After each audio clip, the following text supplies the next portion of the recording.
Well, thank you very much. We're very excited to share with you a series of concepts and models, and we want to let you know ahead of time that this is going to be a very interactive session. In fact, in about 5 minutes or so, you're already going to have your first discussion around your co-op team, and we really want to make this stick. So you should all have, right now, a handout. Everyone have access to this handout? And if you don't, raise your hand. There's some extras around. So extras over here, I think, and over here. So let's just make sure we get those. And also, we'd like to let you know we love questions and answers, and one over here too. A couple over here as well. A couple over here. So we love questions and answers, and in fact, when we start talking about the models, not during the introductions, when we start talking about the models, the first 3 of you that ask a question gets a copy of our latest book, The Advantage. Now, the question cannot be, can I have a book? Okay? You can't ask that question. We do this, so it cannot be, can I have a book? Can I have 2? Okay. Can I have 2 books? We have a smart guy. Okay. So with the gracious introduction, really, it's about organizational health, right? The last advantage. And our quote from the author, I'll read it verbatim. Organizational health is the single greatest competitive advantage in business. We fundamentally believe that. It's virtually free, it's accessible to any leader, but it remains largely untapped. And that's going to be a premise, but we're going to apply it to your teams, and we're hopeful that you will walk away with 2 or 3 things that you could do differently. So in order to kick this off, we want to do just a brief introduction to set context about how we approach this. So I'll send it over here to Dave. Yeah, so we want to tell you each our story of how and why we joined the table group. And I think it'll set context for what we hope and expect to happen here this afternoon. So I'm the shrink. I'm the clinical psych. And I discovered very early in my career that I enjoyed coaching teams as much as I liked coaching individuals or families. And I think at the end of the day, it's because I like to get things done, and teams have to get things done. So I had probably a 6 or 7 year run of beginner's luck. Every team that I touched, first part of my career, seemed to turn to gold. I wasn't marketing. My phone was ringing off the hook. And then I had my first enterprise account. This is back in the 90s. I didn't even know what an enterprise account meant because I didn't have a business background. But Mass Mutual called me, and they said, we need some help, and we've heard good things about you. Turned out this was right at the time. Some of you in the room are old enough to remember when we used to call right-sizing downsizing. How many remember when we made that shift? So this was right when the language was changing, and they said, we've gone through massive right-sizing in our organization, and the people who are still here, they're very angry because lifelong friends of theirs have gotten the axe, no longer with the company, and they're also frightened because they know the process isn't finished yet. So you know how much fun it is to come to work with people who are angry and frightened.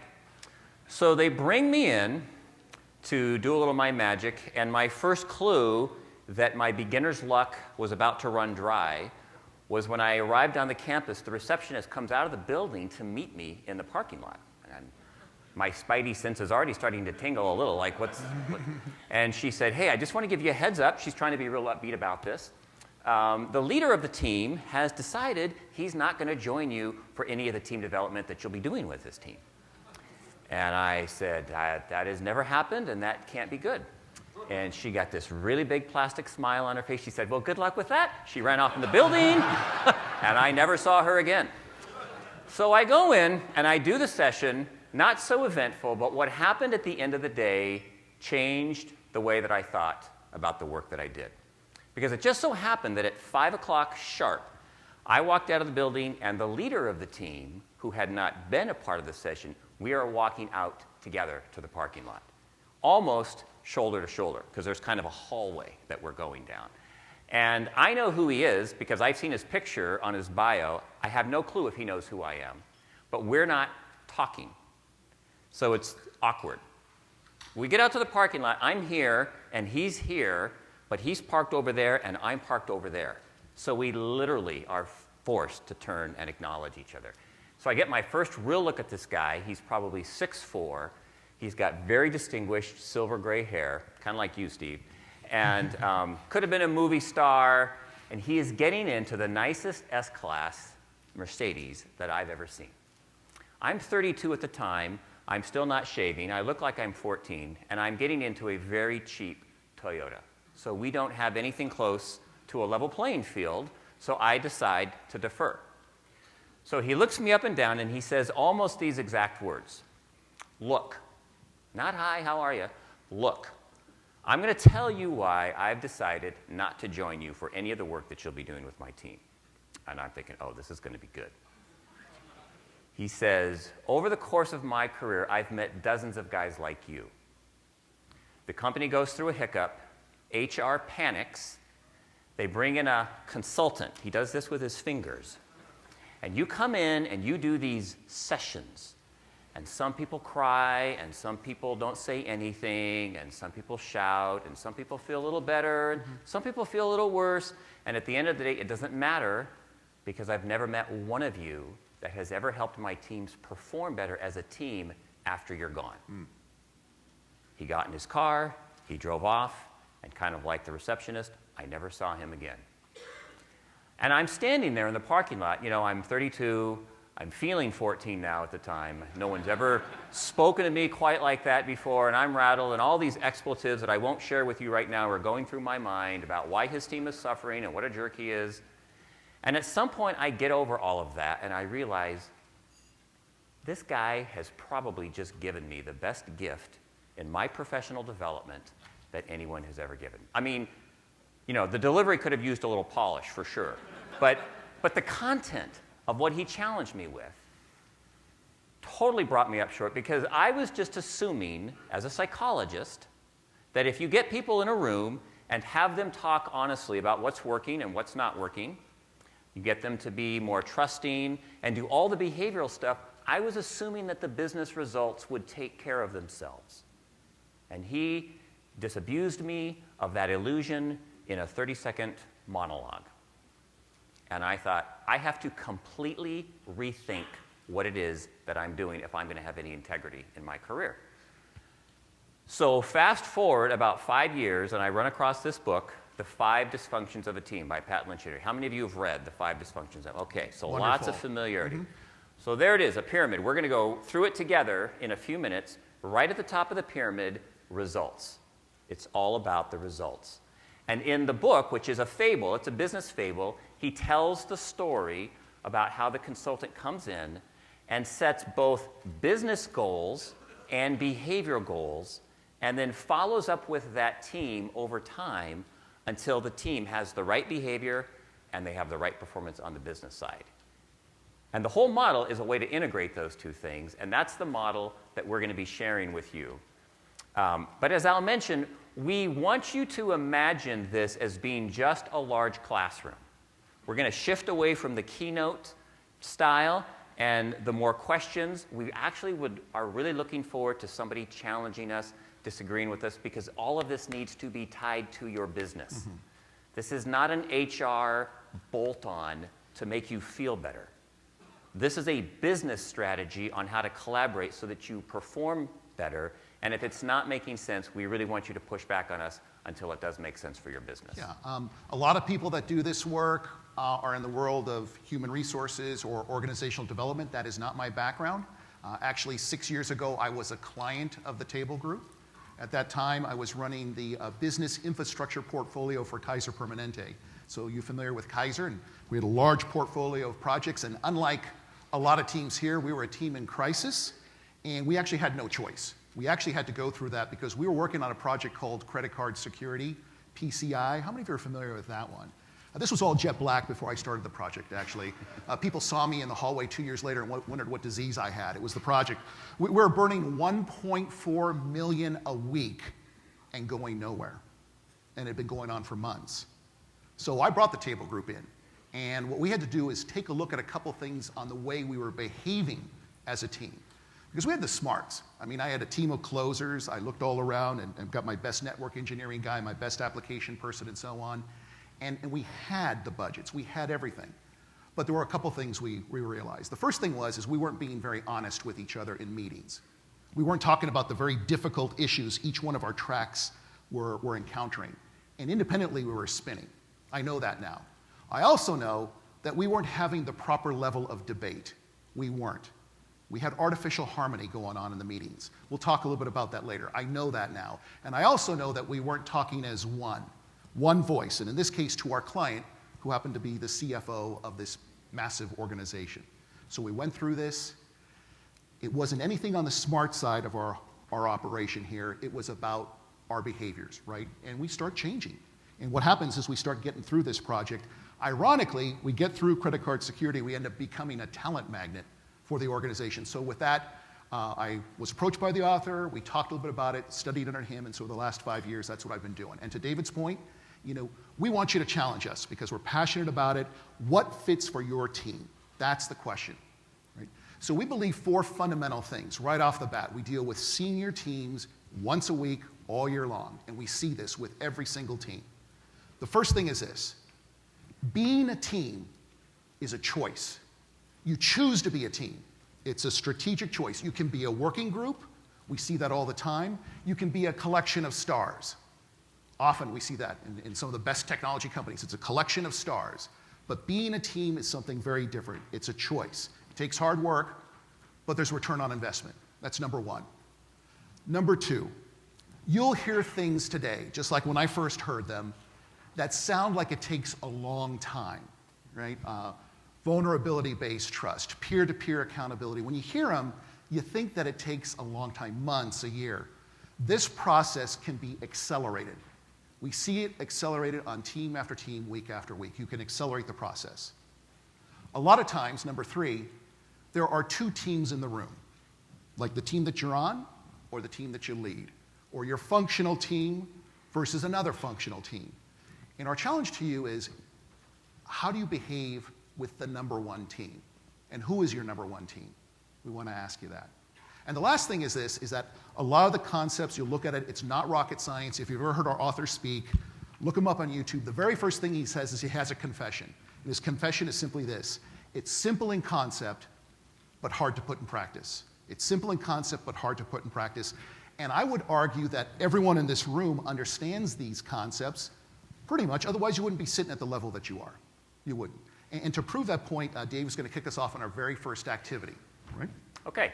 So in your handout, everybody has one now, please turn to page 5. We're going to do an exercise called the best team discussion. And the idea here is that we would like for you to identify in your adult life sports, business, military, education, music, faith-based group, any kind of team, study group, fundraiser, PTA. The only qualification in our mind for a team is that it's a group of people who come together not just to hang out, not just to enjoy each other. There is a task at hand. So of all the different kinds of teams that you've been on in your adult life, which team would you say would rise to the top and you'd say, that's the best team, the most challenging, compelling, productive, memorable team? How many of you, just by show of hands, you'd say, oh, I already know who that team is for me? I mean, I don't have to think about that very long. Okay. Now, if you have to think about it a long time, and you can't think of any great team, then you can actually pick the worst team you've ever been on and answer all these questions in reverse. Why did that team suck? Okay? But for those of you that can identify a great team, and you don't have to answer all 3 of these, just pick one of them. We really just want to know what was so unique about them. Write down a couple of interesting attributes. It's the way that they had debate. It's the way that they did accountability. It was the clarity of their mission. It's the way that we trusted each other. Whatever that was, just write down a few key attributes that set that team apart and why you chose them. Okay? So take about a minute. Don't write an essay, but just write down phrases. What would characterize that team? Why are they at the top of your list? Everyone, we're going to call the conversation up here. So, just by show of hands, how many of you noticed that while the person was talking to you about their best team, that their face softened into somewhat of a smile, if not a flat-out laugh? How many people noticed that? Of course. Okay? Look at the hands around the room. What is that about? Why do people smile and laugh when they're talking about their best team? It's great memories. It was fun. Yeah, you cared. There's all kinds of reasons. I mean, it's really an amazing experience to be on a great team. Okay, so just call them out now. What were some of the traits or the words or the phrases that came to mind as you were trying to describe why you chose that team that you chose? What were the words that came to mind? Commitment, collaboration, trust. A lot of people with trust. Common vision, clear vision, clear goals, shared pain. Yeah. Yeah. Yeah, we're in it together, right? Because it's fun, but there's hard points, but we distribute that. Everybody knows that everybody's in on the shared pain. Okay, any other traits? Success. Yeah, I chose that team because we won. What a concept. Yeah. Okay, so flip back now in your workbook. Let's go to page 2 for a minute. I want to walk you through a very simple to understand concept. On page 2, you have really the foundation for everything that happens at the table group. Every book that Pat writes, every keynote that we do, is based on this simple philosophy that if your team or your department or your company, you can apply this at whatever level of the organization you want to apply it to. If you're going to be effective, you've got to be smart and you have to be healthy. The smart side is very easy to understand, right? It's the easy to measure stuff. It's the stuff that you go to school for. The Danaher business plan. I'm assuming that that would fall on the smart side. You have a very intelligent way of running your business so that it's always getting better. You have clear metrics, clear strategy, and clear initiatives. And it's a very intelligent thing. What we're suggesting is that intelligence alone doesn't make it a great team or a great company. It also has to do with culture. So we try to summarize that by saying, in a healthy team, there's not a lot of politics.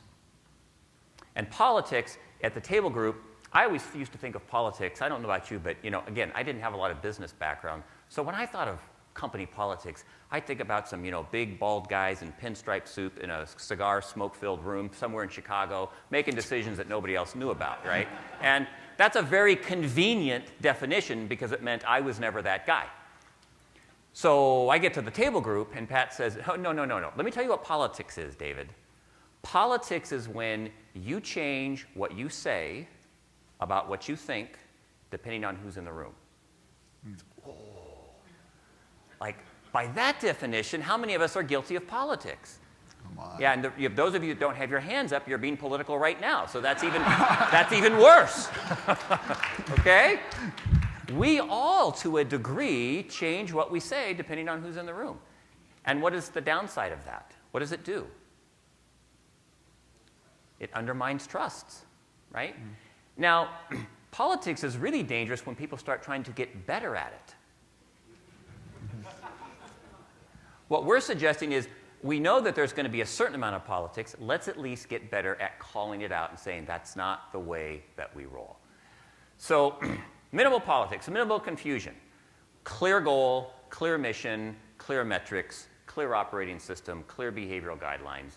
People come, they're pumped, they're all in, they share the pain, and there's just the right amount of turnover.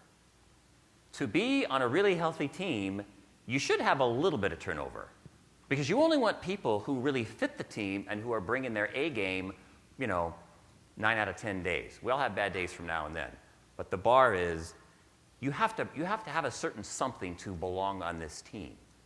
And so, as Al mentioned, a great team becomes a talent magnet. So here's my very simple question for you. As you were describing a minute ago with your colleague the characteristics of your best team, were you spending more time talking about the attributes on the left side of the equation or on the right side of the equation? The right side. The right side. Mm-hmm. For 90% of us, we're going to be talking about the behavior and the attitude of the people that we were working with. Okay, follow-up question. On the team that you're working with today, sales and marketing, OpCo, I think is, right? Operating company. When you get together with that team, what do you spend most of your time talking about? The left side or the right side?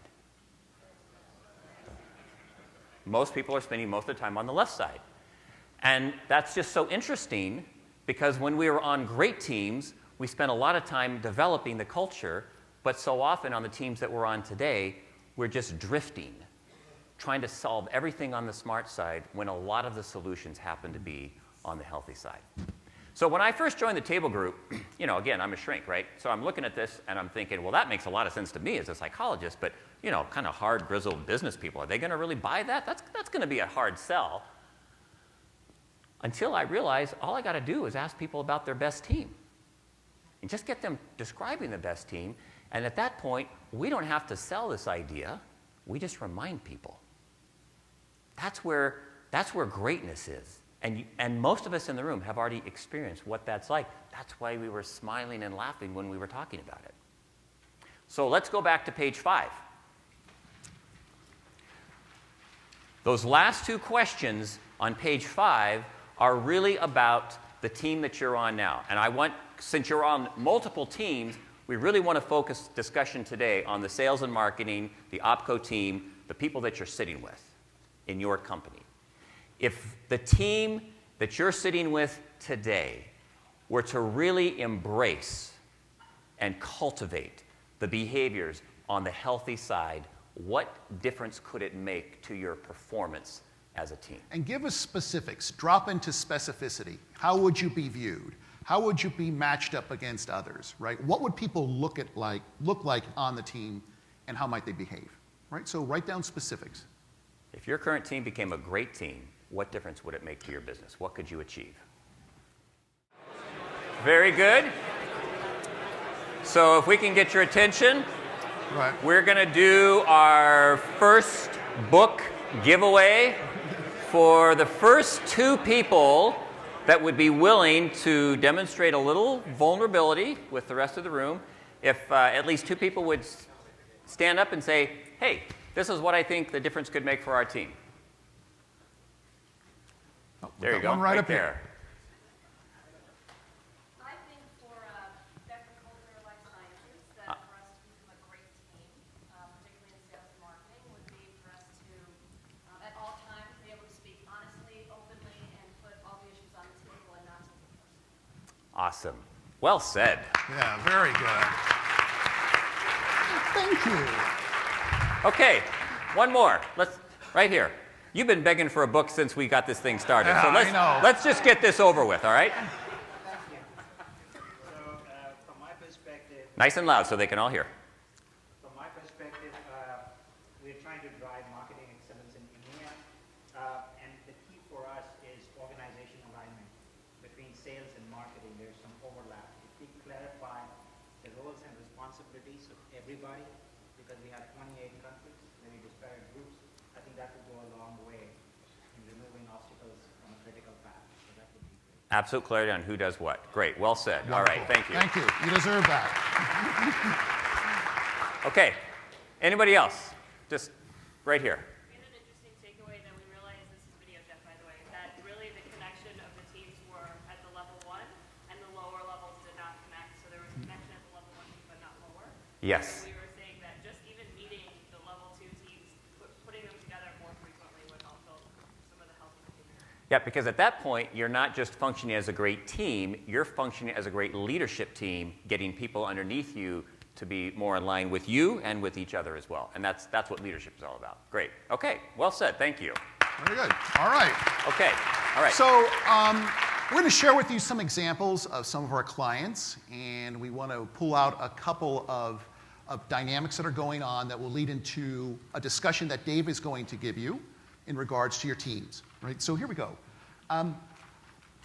Who's been on Southwest Airlines? Who flew in Southwest? So they're a client of ours. We love them. We've been working with them for years. Right? The stats are amazing. They've been profitable decade after decade. They still don't charge for baggage. Right? They're a very, very different airline. Right? The retention is high. They don't pay the highest. Right? And they manage to break boundary after boundary in a very competitive market. Right? But if you were to sum up them in one word, what would it be? What's different when you get up there? It's up on our slide. What's the feeling you get when you get on one of them? It's upbeat, it's love, right? It's humor. How many would agree? You know, you would. And if you go on YouTube, you get some of the great announcements that they have. You know, they believe in this, and it's part of their mix. And you know that when you hear their announcements, right? You know that when you hear their safety announcements. Who's heard one that's pretty creative? I remember the one we heard. So we're going to Florida. I'm with my son and my wife and my daughter. My son's 19 at the time. My daughter's 16. We're going to Florida, and they're doing the safety announcement. I think you may have heard some of these before, right? So they get up and they say this. She stands up and she says, in the unlikely event of sudden cabin pressure loss, right? Oxygen masks will fall in front of you. Parents who are traveling with children, first of all, what were you thinking? But parents traveling with children, put the oxygen mask on yourself first, then put it on your children, starting with the child with the most potential. And so I say this, that's Sophia. And my son goes, what the hell? And I tell him, I go, she's got a 4.0, you have 3 tutors. He starts laughing, saying, what's a couple 100,000 brain cells more? We laugh. That's the Amador family. But there was a family that was on a similar flight. They heard a similar announcement, and they were highly offended. They write Herb Keller, the CEO at the time, a letter. How dare Flight Attendant Amador make light of what a parent would face, blah, blah, blah, let alone this and this and this. If that letter went to United or it went to Delta or so on, what would be the response? What do you think it would be? Yeah, we're going to talk to Flight Attendant Amador. We're going to put another letter in his file. Oh, by the way, here's 2 free drink tickets. Please come back. Right? Herb Keller wrote a 3-word response back to that passenger. You know what it said? We'll miss you. We'll miss you. But think about this. Think about the commitment. And so the thought being is this. Here's a small little team on an airplane. And you know, huge implications, huge things are at stake, but they have each other's back, right? And you know, you've looked at this before. I mean, this is an airline. When they're running late, the pilots get out of the cockpit and they help load baggage. And that's the truth, right? That's how they roll, right? They can go into each other's areas. Another one that we found was really fascinating, Royal Caribbean. And believe it or not, we worked with 30 captains of Royal Caribbean. The other 30 had to run the ships, right? So they always switch right through. That's what they did. And who's ever been on a cruise? Raise your hand if you've been on a cruise. How many would you agree that it's a floating city? Would you agree? Has anyone ever been on like a mega cruise, which over 4,000 people, something like that? The Oasis of the Sea, 6,000 people, right? It's a floating city. That's what it really is. But at the end of the day, there's only 5 people in charge. We found that out. There's only 5 people in charge. You got the captain, right? Number 1. You have the XO. That's the second in command. In case the captain dies, he or she takes over, more of the staffing person on the ship. You have the ship doctor, for good reason these days, right? You have a ship doctor.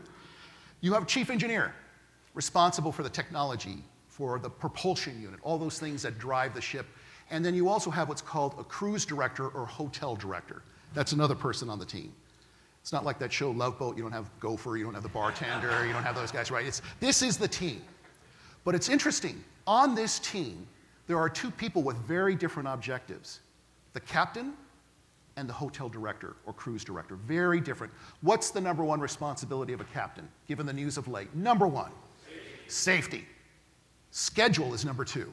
Get into Barbados, get out of Barbados in 3 hours because the fines are draconian if you're late. Over here, you have hotel director, cruise director. What's their primary responsibility, cruise goers? Fun. And they also want people to spend. And cruise goers, how's the fastest, biggest way to spend money on a cruise? Yes, the $14 margaritas by the pool all day long, right? Shop as long as possible, because a lot of these cruise lines have stores on these islands, right? So here gamble. Gamble till you can't stand gambling. So here you have safety and schedule over here, and over here is party, drink as much as humanly possible, stay on those islands as long as you need to, this and that. They got to be on the same page. And they joked with us because they can't. That sounds like sales and marketing. They got to fly, they can't fly us in, right? They're on a ship, they got to figure it out. So what do they do? What do they do? And I think about this, I reflect on my own team, I reflect on all the different corporations we see. They do something that's remarkable. Every morning, the captain and his team or her team, they meet. They have breakfast in the room, 7:30, in the wardroom. Captain will have a meeting. 10 minutes before the meeting ends, they stop it right there. Captain walks up, and he or she will mark up really quickly the 3 things we decided. What did we decide? He or she will pause and do this. XO, are you on board? Okay, ship doctor, how are we? Okay. Chief engineer, are you good with this? Hotel director, how are we? And if we're not good, we're going to go around again. So the first thing is, what did we decide? The second thing they do is, who needs to know?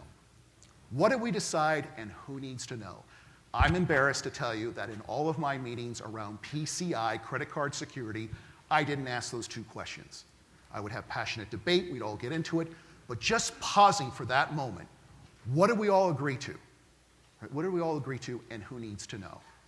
Right? So each team has its own voice. Our point here is that you will have your own voice, right, about how to apply these principles to become an exceptional team. And you know what? There's some things around exceptional teams. And this is all in your handouts. You have to write this in as far as notes, though. But there are really 4 disciplines. And that's the way we talk about it. We talk about it in terms of discipline on really exceptional teams. These are the marketing teams, the sales teams that hit their mark all the time. They're considered the top of the game. Page 3. Page 3. They're written about. You see them in Harvard Business Review. They exhibit these behaviors fairly, frequently, and consistently. So it's all about discipline. So I have a question for you, taking the metaphor of health. If you go to your physician for your annual checkup, your doctor is going to ask you 3 things. Have you been what? What's the number one? First thing, do you exercise? Right? Do you smoke? You're supposed to say no. Do you exercise? Right? Number 2, what are they going to say? How have you been feeling? Okay. So it's eating, exercise. What's the last one? Yep. Sleep. So it's very simple. We know it. It's exercise, diet, and sleep. Right? That's what it is. You know, we always make those choices. What time we came on in. You know, do we do a couple of laps around this hotel? Do we have that IPA? Maybe we do both, right? We gotta choose. It's consistent. So here are the things. These are the consistent things that highly effective teams, the ones that we see that continuously hit their marks, they have 4 disciplines. And here they are. The first one is that they're cohesive. They strive and they work to be a cohesive team. A couple of default behaviors that are very obvious. If there is an issue on the team, right? So I'm on this team, and what's your first name, sir? Karsten? Karsten. So Karsten says something, and it sort of slams my group a little bit. Right? My default behavior is to go to Karsten first before I would ever go back to the marketing team that I'm part of and vent about him. Number 1 behavior. They go to each other first, with or without the leader. We've seen this on these teams. The second thing is this, is that, you know what, when you make decisions and you truly get to weigh in, and David's going to talk about this, the team comes out aligned. They're on the same page. And the third default behavior is that this team has virtually eliminated the meeting after the meeting. Doesn't exist. Now, how many know what the meeting after the meeting is? In my former role, it was 1 meeting after the meeting, right? Because we'd have the meeting, and then we'd decide, what did we decide, and try to figure it all out, right? It was that. It's highly ineffective, but on cohesive teams, it doesn't exist, because they can talk about it there. 2 other ones really quickly is that they create clarity. There are 6 critical questions. If we have time, we'll talk about that. But in essence, everyone's rowing in the same direction, right? In addition to that, they over-communicate. They say it again and again to their teams. What's most important now? They're almost like the chief reminding officers. We see that on highly effective teams. And finally, they put in and reinforce with good systems, great meetings, great meeting behavior, good onboarding, good project skills, those types of things. And that's what keeps the wheel going. That's what keeps the wheel going. All right? Any questions on this? We're going to transition now to your team. All right? Very good. All right? You want to take it? All right? Here we go. So on page 6, we are going to work our way through the framework for how do you build and maintain cohesion on your team. Just a real quick word of context. We've been talking all day about collaboration. But you can't just throw a bunch of people in a room and say, okay, you're a team, start collaborating. There's a framework. It's a roadmap on how to really create a dream team. Because for a lot of us, when we were talking about our best team, I mean, if I think about the best team I was on in my 30s and how we got there, I think it was luck. We just happened to get a group of people that really clicked. And I think a lot of us rely a bit on luck, which is why great teamwork is so rare. And so what we're suggesting is this is a framework. And if your team is willing and courageous and will follow this step-by-step procedure, you can have a level of performance together that you're not experiencing currently. So that's really, when we talk about the 5 dysfunctions of a team, we're not trying to be insulting or that's not an indictment. The right way to think about it is if you want to have a great team, there are 5 obstacles, and it does not matter what industry you're in, because this is human behavior. There are 5 obstacles that you're going to run into as you try to become a great team, and so we're going to identify what the obstacle or the dysfunction is, and then we're also going to identify the behavior that you practice together to overcome that obstacle so that you can move on towards the results that you're looking for. Right, and after Dave goes through this, we're going to actually run you through a self-assessment on the team that's sitting around the table on all of these dimensions, and we'll do a debrief there. So activity to follow, and Joe, when you listen, think a little bit about your own team as well. Reflect on that. Yeah. All right. Okay. So the first challenge, first obstacle is the absence of trust. And trust is one of those words that you just say it, it's almost like, get on with something that's not so obvious, right? I mean, who doesn't believe in trust? But what we find is that a lot of teams are assuming trust rather than building trust. They're assuming it rather than building it. They're assuming that if we enjoy each other, that if we're high-fiving each other on our successes, that we're cracking some jokes, or that we occasionally go out afterwards and have some drinks together, we're assuming that good behavior must equal, that we like each other must mean that we trust each other.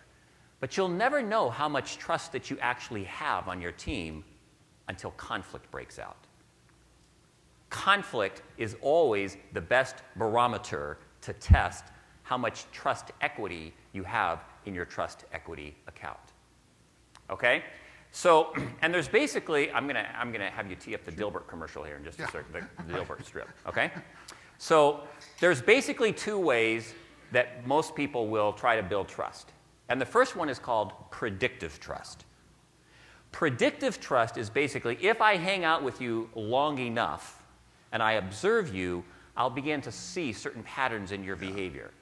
And so, like, for instance, when Al says, hey, I'll get to that, I've worked with Al long enough to know that what he really means is, if you'll send me an email tomorrow morning and remind me, I will get to that. Then I'll get to that. It's like, okay, I didn't know that for the first year, so I was always mad at him, but now I know what I'll get to that means. We have predictive trust there, Yes. okay? So what about the Dilbert So we're strip? talking about this, and Dilbert, we're big fans of it. I mean, I think that there's a lot of management lessons in those cartoons. So classic case of predictive trust. So you've got Dilbert standing here, and you've got that engineer with the comb over. You all know Wally. that one? Wally, right? And so he's got his phone out, and he's writing in his, his Outlook on his phone, and he looks at the engineer and says, all right, I'm going to put here on Wednesday that you're going to give me the results for the QA test. And the engineer nods like that. Right? Okay, and on Thursday, I'm going to put in the reminder call for you to get me the results that you owed me on Wednesday. And he's nodding like this. And he goes, okay, on Friday, I'm going to put in the escalation call to your manager for the results that you owed me on this. And he's totally nodding. That is classic predictive trust. And so, as Dave says it, we have it with everyone. So if you look around the room, the challenge is that you all have predictive trust, good, bad, right, or wrong, in certain scenarios about how people operate. We're talking about a very different type of trust, right? And it's vulnerability. So when Al said at the beginning of our presentation here that when people hear about trust, they'll frequently assume that's going to take a long time. Yeah. But if you're willing to practice what we call vulnerability-based trust, you can accelerate it. And vulnerability does not necessarily mean, sharing your most embarrassing moment from high school. I mean, if you want to go there, that's fine. But we're really talking about 3 basic statements that team members will learn how to say to each other. I don't know the answer. Yeah. I need help. You're better at that than I am. And I'm sorry. Yeah. When people on a team can embrace their own fragility and weakness, because there is no person who's got it all together. That's why we have teams in the first place. We're trying to bring complementary skill sets and experience bases. So when people get very comfortable saying, I don't know, I need help, and I'm sorry, it sends a very strong message that you don't have to protect your reputation or your ego, You're with people who are glad you're on the team, and you don't have to pretend.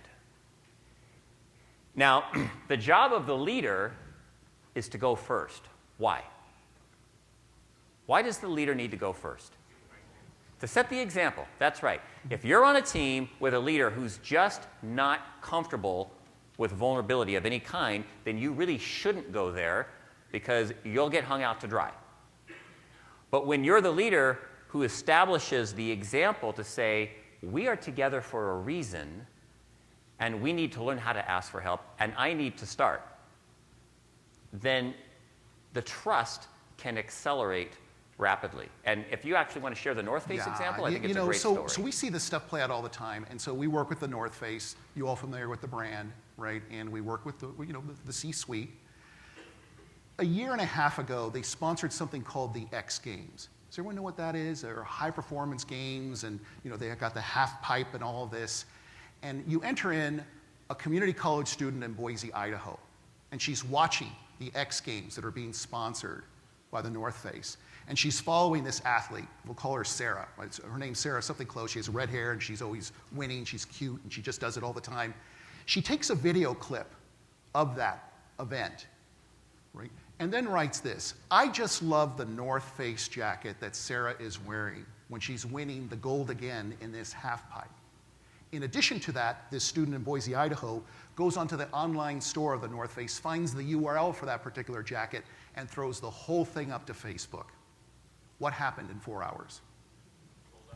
They sold 6,000 jackets, right? About $400 plus. So the first thing the North Face did is they made her the intern for social media. That's the first thing they did. And I think they gave her a free jacket. But the point of the matter is, and this is true to my heart because of technology, I've been out of technology for about 5 years, 4. I've been on boards and that type of thing. But social commerce is real for retail companies. It actually exists. Didn't exist 4 years ago for me. So here it is. A team looking at this, and I'll never forget how they started the meeting. CEO walks in and says this: hey guys, and he looks at gals, we all know what happened in Boise, Idaho, right? And I want to tell you something. I'm really worried. I'm nervous. Actually, ironically, when we talk about this whole social media stuff and social commerce stuff, our teenage kids are probably more qualified to run with this than we are. That's what he started. But here's the truth. We got to figure this out as a team. And I don't know if it's a marketing issue. I don't know if it's a data issue. I don't know if it's a sales issue. I don't know if it's a pricing model issue, but we got to ask each other for help. And the last thing I want is someone spinning in their corner when the answer is sitting right next to them. I'm worried. We need to do this. Right? What permission? Can you imagine that? What permission to do something like that, right? So how fast do you think they're going on this solution? Right? They can be vulnerable. Yeah. Okay. Any questions? Yes. Any questions so far? Vulnerability. We got one more book. There it is. Here we go. That's all it took was the book. How do you tell the difference between vulnerability and being just humble? How do you tell the difference between being vulnerable and being humble? I would say that they're probably synonyms. I think that humble people are more naturally disposed to be vulnerable because they know that they don't have it all together. It's a little like, do you remember the Right Guard commercial that was so popular about 10 years ago, Never Let Them See You Sweat? Okay? And the idea was that you're under pressure, but as the leader, you're always cool and calm and collected. And the way that Pat likes to talk about this, because he's very demonstrative, he says, that's really stupid. What leaders of teams should do is just walk around going like, look at that, man, I'm sweating like crazy. And why should team leaders do that? Because the team already knows that you're sweating. They know it before you do. And to try to pretend that you're not sweating is basically sending this very strong message. Nobody should admit it when they're worried or scared or inadequate. Yeah. We should all pretend with a lot of extra deodorant that we're just always cool and have it together. And you just won't have vulnerability-based trust in a situation like that. Okay. The next challenge is the fear of conflict. The fear of conflict. Now, why do people struggle with conflict? It's not fun. It's really uncomfortable. It's not easy to deal with. And a lot of times, we don't want to hurt people's feelings. Like, this is my teammate. I'm going to be working with them for the next year or so. I'd rather not watch that relationship go down the toilet with one conversation. So I'll just play it safe. And we call just playing it safe artificial harmony. And a lot of you are nodding your heads. You've never heard the term before, but I don't have to define it, because as soon as you hear the word, you know exactly what it means, right? We're nodding our heads, there's crickets in the room, and we're just going to go along with it because nobody wants to be the guy that says, hey, I don't think the emperor has any clothes on here. Nobody wants to be the devil's advocate on this. And so because of that tendency that some teams have, the actual solution for the leader is to go looking for conflict. In some of our slides, you'll actually see the phrase demand debate. So how many of you have ever been in a meeting where kind of an interesting or controversial proposal idea came out on the table and it just went to crickets? How many have had that experience? Okay. What does crickets usually signify? We don't trust enough to say what we really think. And what will the leader very often do? If nobody has any objections, the leader will go ahead and move forward on it and assume that the silence means approval. If you only take one thing away from this whole day, I would write this one down. If you're the leader, facilitator of the meeting, you should assume that silence means they hate it. Just let that be your basic assumption and force people to debate and weigh in on it. So it's easier said than done. Yes? I've led meetings and it's like, hey, I know that this is an issue, and you ask people pointedly, are there any ways, any other kind of methodology to get people to start talking about it? Because just saying we need to debate this, and I know that you don't agree with this, or it doesn't work, people still don't get talking. Yes. So the first thing I'll say is the reason that this pyramid is structured the way it is because it indicates that if you're struggling on any one of the 5 levels, you probably have some work to do on the level beneath it. When people will not weigh in, it's not because they're dumb. It's because they don't trust. They don't know if they disagree how that might be used against them. And so for the leader to say, we're having a hard time getting the right level of debate that we need ultimately, I think we need to do some work around the issue of trust. And then getting people to use something like the DISC or the MBTI, we're going to invest some time getting to know each other. We're going to share some personal histories. There's a number of strategies that are actually in that handout on ideas. But if you build the level of trust, then what you're saying is we actually want and encourage and reinforce. And then when you actually have somebody do it, like somebody says, okay, well, I'll go first. I think this idea is terrible, and here's why. Even before they give the explanation, you as the leader would say, okay, time out. I just want to say you're a rock star. Yeah. You have the courage to get the debate started, and I love that. And that's exactly the kind of behavior we need. We reinforce it right on the spot. Because the worst thing that can happen is somebody says something, I don't agree, and then there's crickets again. And now the person's going, oh my God, I think I'm going to melt. That's okay? even worse. And just know that the second part or our next activity after we do the team assessment, we're going to deep dive into conflict and debate. So out of all the 5 here, that's the one we're going to spend a little bit more time on and try to come up with these conflict norms. Yes? Okay.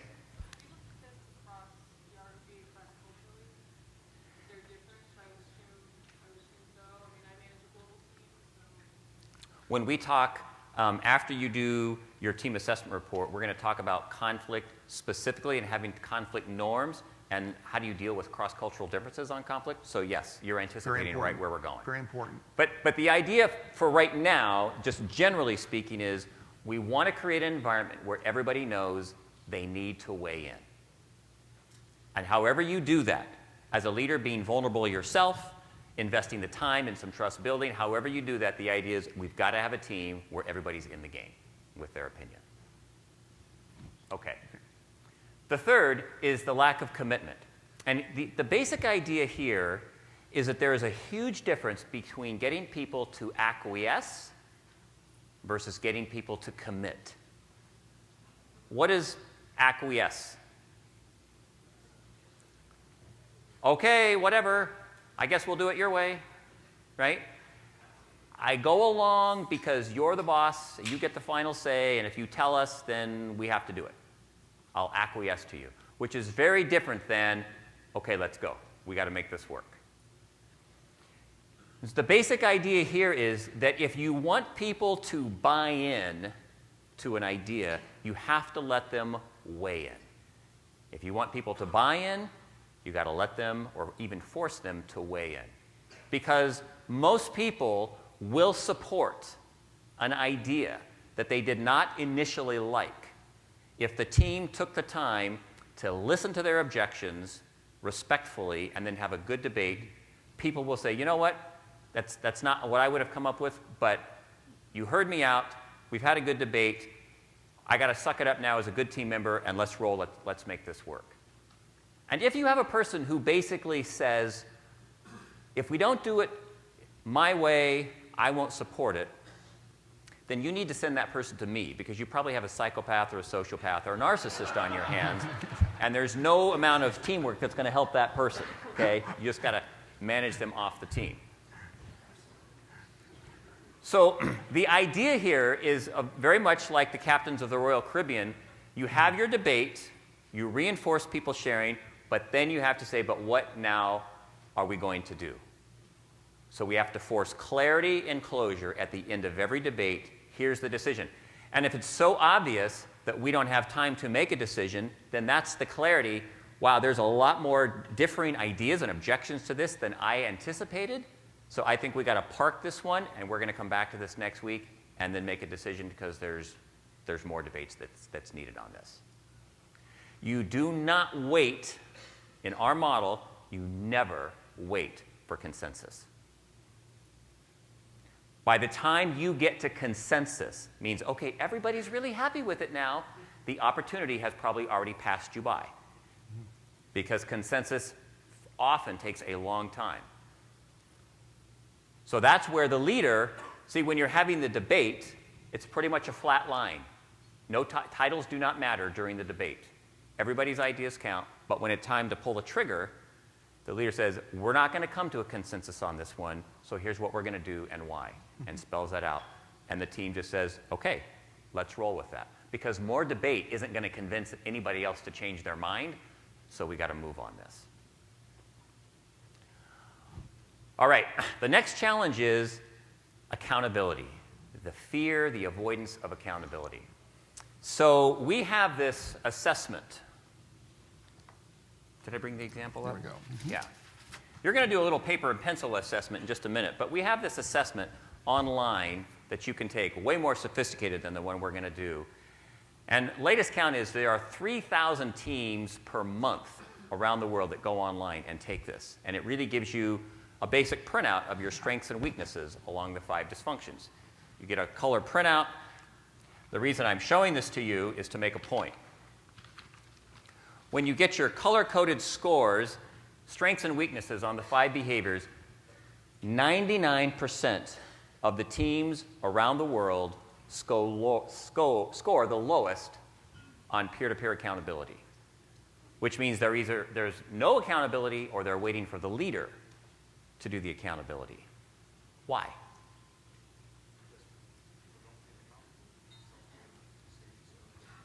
A little louder? Yeah. Something happened in the stages earlier that people don't feel accountable. Okay. Sometimes people don't even know what they should be accountable for. Right, so that means they don't have clarity, right? Yeah. So they can't say, you know, are you accountable for this, because they simply don't know. Right. If we don't have a strong foundation of trust, and then we try to do accountability, accountability starts to feel a lot like punishment, which creates a lot of defensiveness and discomfort, and then we avoid the accountability. When you have trust and you have buy-in and commitment, accountability is really a chance to protect your promises. It is not punishing people, it is protecting promises. And every team makes promises, and every team needs to keep their promise. Because if you break or fail to deliver on your promises as a team, what happens to your team? It's not a trick question. It breaks down. Yeah. The morale, the excitement, the trust, everything. It's like we don't deliver, but we don't talk about the fact we're not delivering. There has to be accountability, but the idea is if you're building accountability on this foundation, people go, oh yeah, that's kind of awkward, but we got to protect the promise. Let's have that conversation. Yeah, and the distinction here is peer-to-peer accountability, right? We're all accountable to the leader. We get that. But I want to ask you a rhetorical question.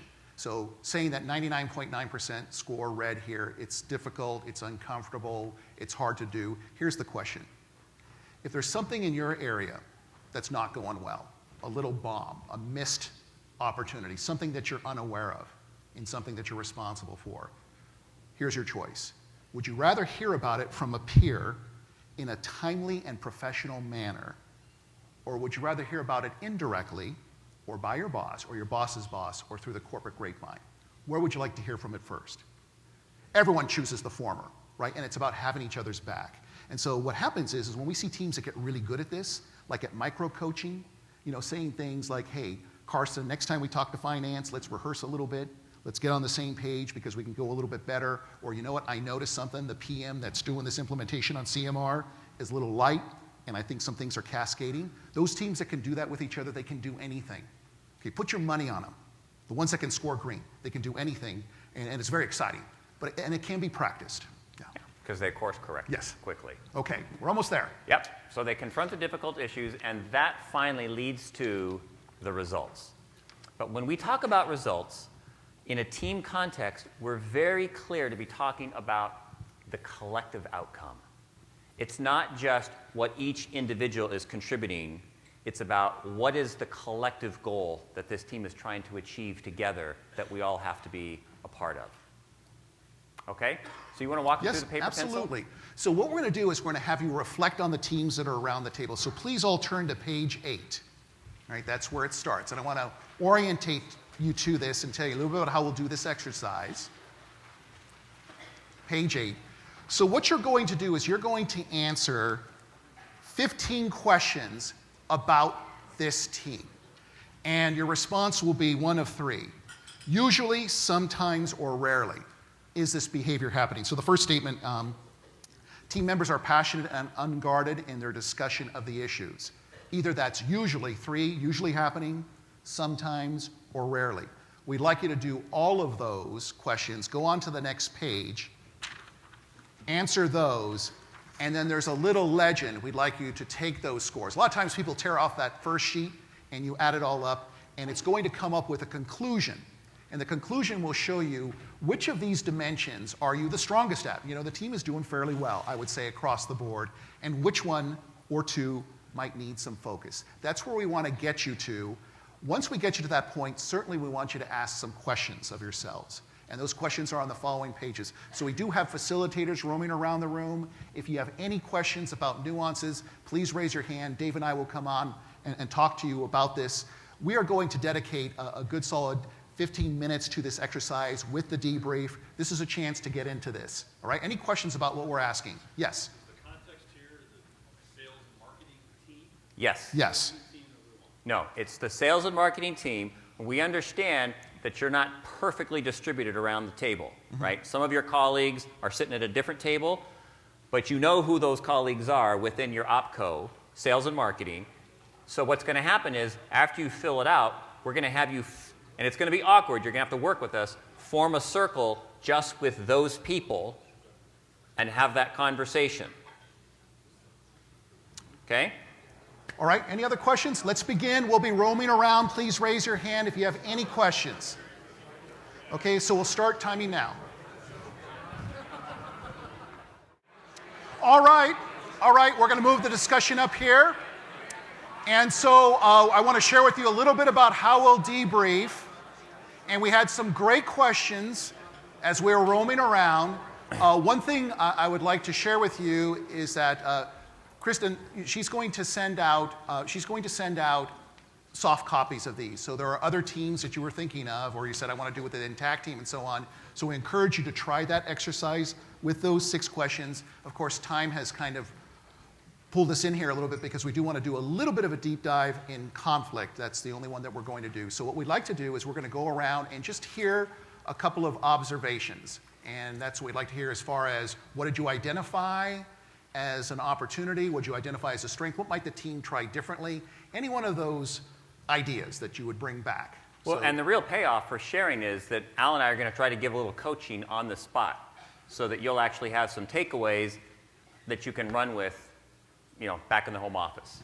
Okay, so who'd like to start? We have roaming mics. We have people with handheld mics all over. We've got one over here. I'll give it a try. My name is Frederik Klarenberg from Vloek, so we have here the Vloek team. What we found out that one of the lower scores was trust. Uh-huh. But on the other hand, the second one, so being conflict, was actually quite strong across the board.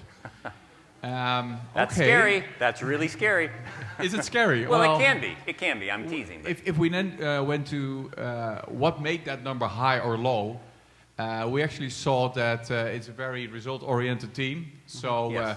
actually we're quite open to talk about the facts and face that conflict. Yes. But number 6... Can I make a real quick observation on that? Because I think this is a key point, and I did not stress it as we were going through.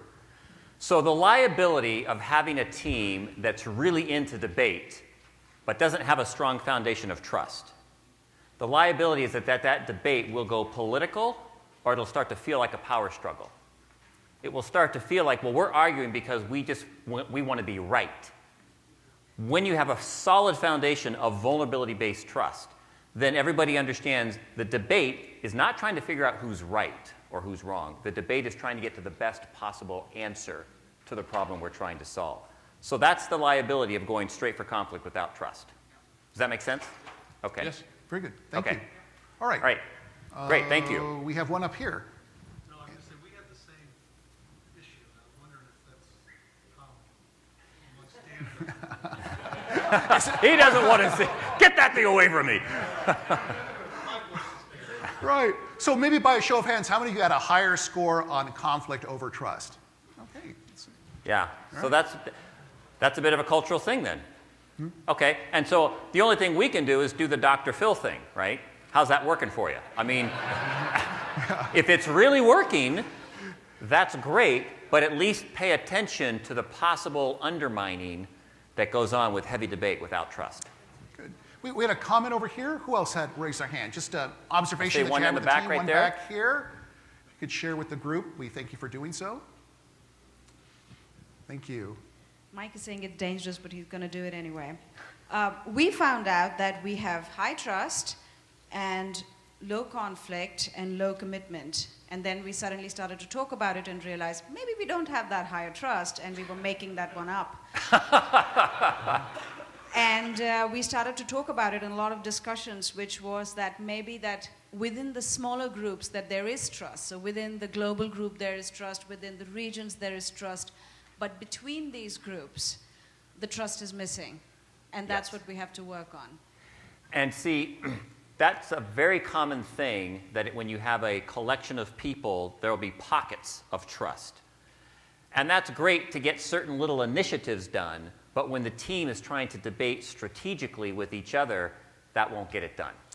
There has to be a baseline of trust for the whole team to get that kind of collaboration. Yeah, Dave does a great exercise. He has teams take a look at each other, and he asks 2 questions. On this team, who, when the chips are down, you give the benefit of the doubt to? They miss something or whatever. Then who on this team doesn't get that benefit with you? And all teams have both, and it's overcoming that. And sometimes he has them make commitments that we're going to reach across the hall, get to know that person just a little bit better. But to his point, it can't happen in pockets. You bet. Great, right here. When you say teams, what size? You're going to make me do this? What size are you talking about? Because, pockets versus across, what do you consider practical to have a trust-based pyramid?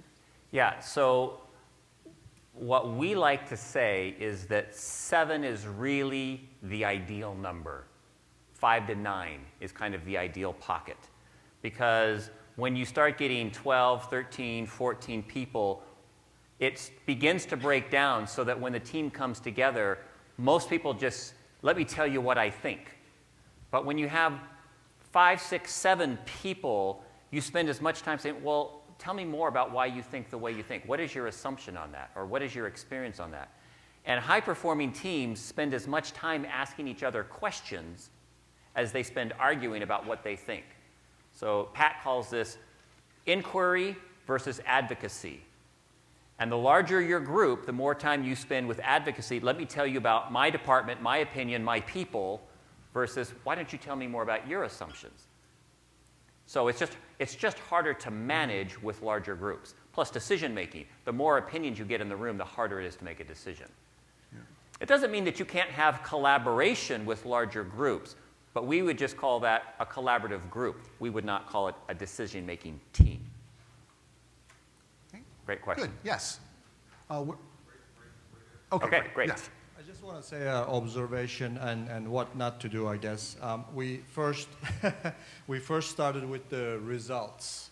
So you set the results first, and then you give the accountability to people, and then the rest is not there, so it all falls apart from the get-go. Mm-hmm. Well, let me comment on it and tell me if I'm understanding you. We actually see a very common profile where commitment and results are the 2 highest scores. But trust, debate, and accountability are all low. Did anybody in the room have a profile like that? Okay. We see a lot of that. That almost usually means that a team is high-performing through individual heroics. They have hard-working people to get the job done, but they're not really leveraging each other. So it's more like an all-star team where everybody just has their own talent, but they don't know how to pass and play defense and collaborate. And with our group, I'll say that there's been so much change that when that change happens between both sales and marketing, accountability instantly needs to be there because we need to get things done. But that foundation of trust has not been built. And so there's a big gap. There's a fair amount of research that shows that great teams do not start out great on day one. Good teams learn how to be great over time, and if you're constantly messing up the roster, you might have an all-star team. We need results and accountability now. Yeah, well, then you'll do that. Right. You'll do that without trust. Yeah. Good luck. Right. I mean, exactly, and that's why it's not working. Yeah, You're that's right. why it's not working. Right, Dave, we have time Dr. for Phil one was a smart guy. One more question. Okay. One more question? Right back here. Okay. This is just a comment, but I think we agreed time was a concern Yes. because we're not spending the time communicating what success looks like. Yes. And so maybe decisions are made at different levels, it's not cascaded, or we're not taking the time outside of PD Ops. Maybe we spend all this time in meetings, days, but we don't have the one-on-one discussion about other core issues. What does success look like, and addressing those issues. And again, time is, if you agree with Al's premise, where we started the day, that being a team is a strategic choice. It's a business strategy. It's not just a feel-good strategy. If you decide to employ that strategy, then you have to support what it takes to build a team. And face-to-face time to build the trust and go through the pyramid, that's what's required for that particular business strategy. If you don't want, our model, let's make this really, really clear. Our model is not for everybody. Our model is for groups of people who have this aha, we're not going to get the job done in silos anymore. That might have worked 20 years ago or 10 years ago, but we have to get out of silos and collaborate, like a lot of the diagrams that we saw, between 1 and 3 o'clock today. Our model is for people who've decided to break down the silos and work interdependently because that's what the market or that's what the customer is requiring. That's who our model is for. So we encourage you to take a look at the last 2 pages of the handout with those recommendations. Again, a soft copy is coming on out. You might want to try it with your intact team. These are great discussions to have with the teams. I remember when we were doing it, we did the online version. I look at all red, but we looked at a couple things that we could do differently. At least we're going to end our meetings with clarity. That's the one thing we're going to do. And you know what? We're going to ask each other for help. Just those 2 things saves a project that's burning $1.4 million. So incrementally, the impact is huge. The impact is huge. So to transition a little bit on a question that was asked here, we do want to talk a little bit ideological, passionate debate, how to get that going, and give you some conflict norms. And actually, that will take us to the end of our session. So I wanted to share with you a couple of examples. Who remembers this? This is the Beijing Olympics. What was the name of that building? The Bird's Nest? That was the stadium. They called that one the Blue Cube, right? And right. What I liked about this one, and reading about it and talking to the project managers about it, was that, first of all, there were only 16,000 seats in this structure, but there were 70,000 spectators that went through every day. I think that's roughly the size of Dallas Stadium, isn't there something like that? 70,000. And in there were 15 different disciplines. Think about this to make this building. Some of them were the polymers, the balloons, right, because it was actually inflatable. Other ones were the aluminum fasteners that all connected. On this project, 10 different languages were spoken. And what I love about the Olympics in particular is that there's a deadline, right? You can't reschedule, right? We're going to have it there. How did they do it? And it goes to the point that was asked here. They created a culture of inquiry where all these different disciplines could ask each other tougher questions. How did you come up with your conclusion? Did you take a look at it in this way? Do you need help? But they were inquiring. They were going into each other's sandbox just a little bit. Now, here's one that hits hard to home, all right? And it hurts me a little bit because I'm from the Bay Area, and there's two bridges here, two very different bridges. The first one is the New Bay Bridge span, right? And that was a culture. So who knows the story? This is the part of the Bay Bridge that collapsed during Loma Prieta 14, 15 years ago. So when the project was originally sized, it was sized at $500 million. It opened this year, or last year, at what? $6.5 billion. A skosh over, right? And it leaks. It leaks right now. So what's the issue? And then you take a look at this other bridge, the Hoover Dam Bridge. Who's seen that? I think it's remarkable. Apparently on YouTube, there's a time-lapse film where it meets together on time, on budget, to the complete satisfaction of all stakeholders. Technically more difficult to do. I hear it's absolutely remarkable. Right? So we had a chance to talk to the person. There was a person that was on the first bridge project, and she ended up running or doing a big part of the second project.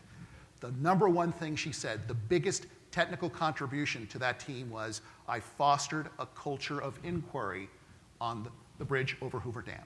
Because over there, we did have great talent, we had a lot of money, but it was typical where engineering would toss it back to architecture would hub it over here, and it was a culture of advocacy.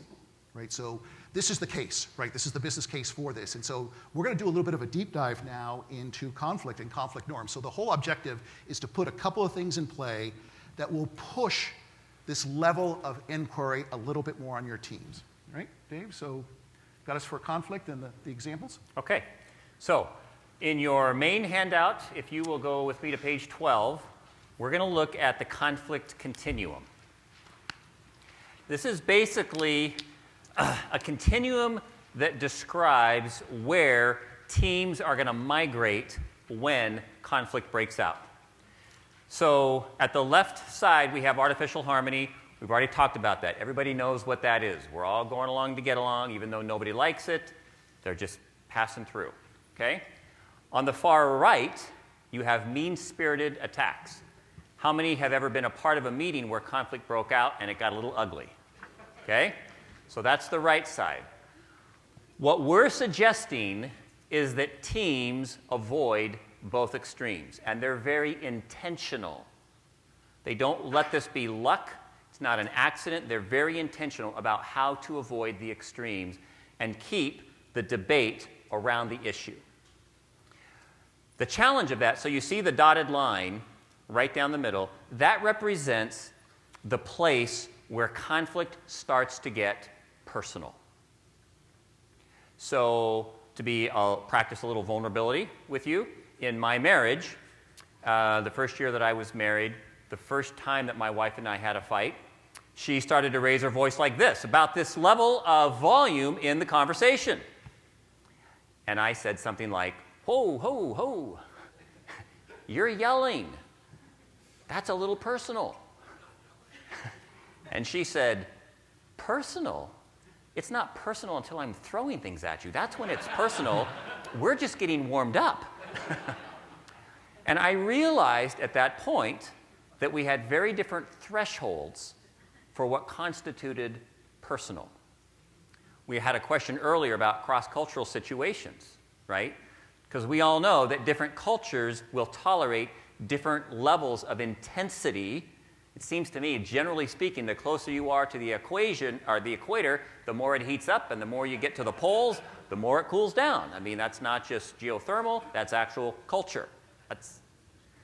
So the question then becomes, if you have 8 different people on a team, and you have 8 different thresholds of what feels personal, how do you navigate that? I literally had the experience. Al and I were working with a technical team a year ago, and we asked people to do a simple exercise, which is, on that continuum, just mark where you think you fall. Are you one of those people that was raised in, like, the good Italian family where you could just get into it and then everybody has a glass of wine and you're fine, no hard feelings? Or, are you one of those more stoic, artificial harmony, nobody ever raised their voice, it was always very calm and detained? Like, where are you on that continuum? And the CIO, when we got to him and said, so when's it personal? He said, well, basically when you pull out a gun.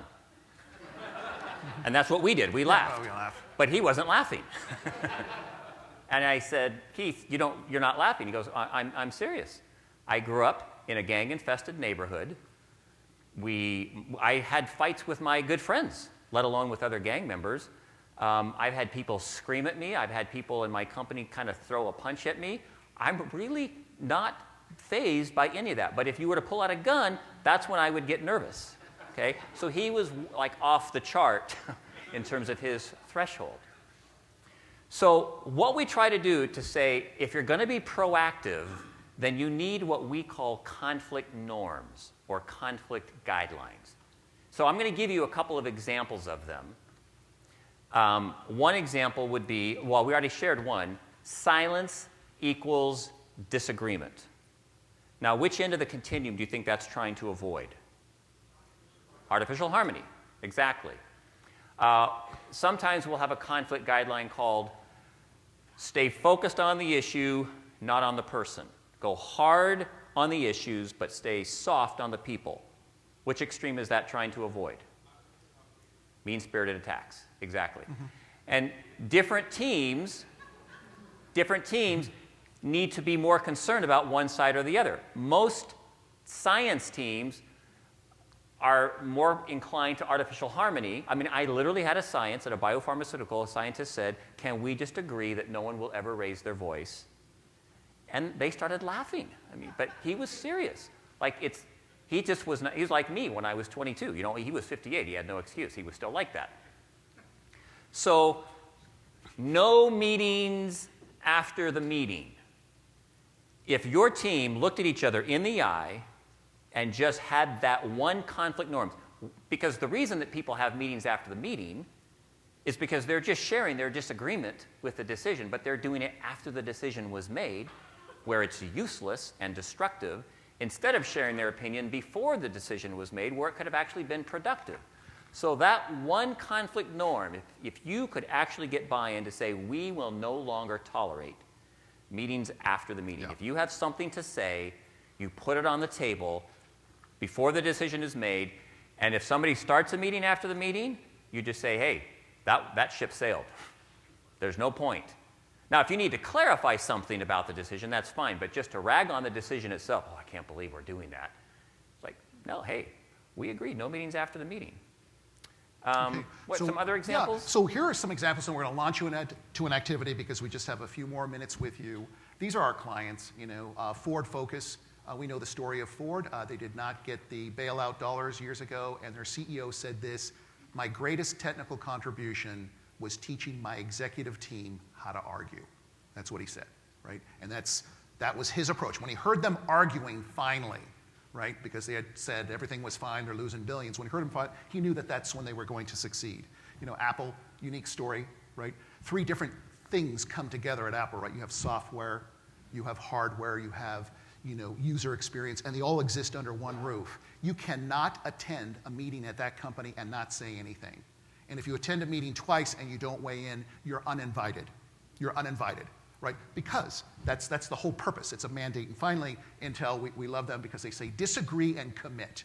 Disagree and commit. So when you're in the hallways, a lot of times, and some of you know that company, they want to get back to that even. They said, we've swayed a little bit, but that passionate debate, it sounds like there's a brawl going on but when they come on out, they're like this. There's no daylight between them. Right? They are on the same page. You could waterboard them. They're going to tell you the same thing. They are on top of it because they can disagree and commit. So we want to get you to page 15, I think. That's the conflict norms. Conflict norms, I think. Oh, you want to do conflict norms? Because we're right at... Oh, yeah. Okay. Yeah. Let's do it. So if you take a look at that, 15, I think it is here. Perfect. Okay. You want to walk them through? Or you want me to do it? Okay. Okay. So we have just 5 minutes to do this, and then we'll do a little bit of a wrap, okay? So what we'd like you to do, there's some examples there. I've given you some examples. Just have some conversations at your table. If you were going to just pick one conflict norm, silence equals disagreement, no meetings after the meeting, we need to get better at disagreeing with each other, but then committing before we walk out of the room. Just see which one you think would lead to more productive meetings. So take about 3 minutes, have that conversation, and then we'll have one final wrap-up. So we are at the 5-minute mark. We are going to end at least 30 seconds early, get you out of here on time. Right.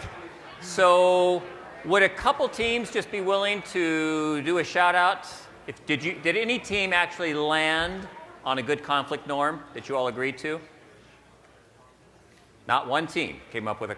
Really? Okay.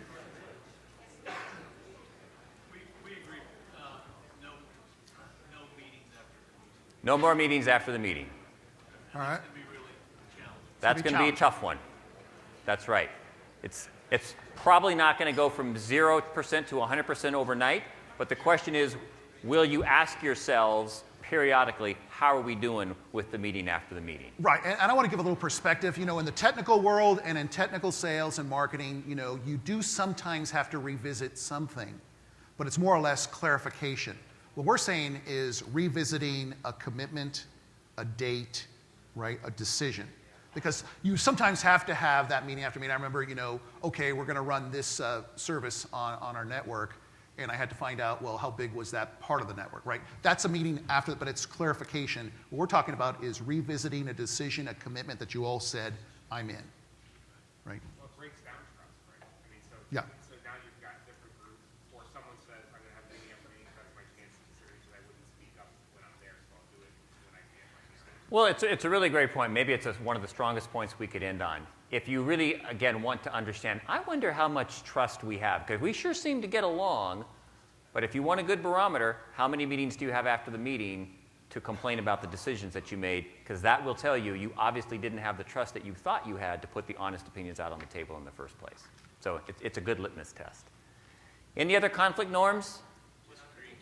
We're going to disagree, but then we're going to walk out of the room committed to it after the debate.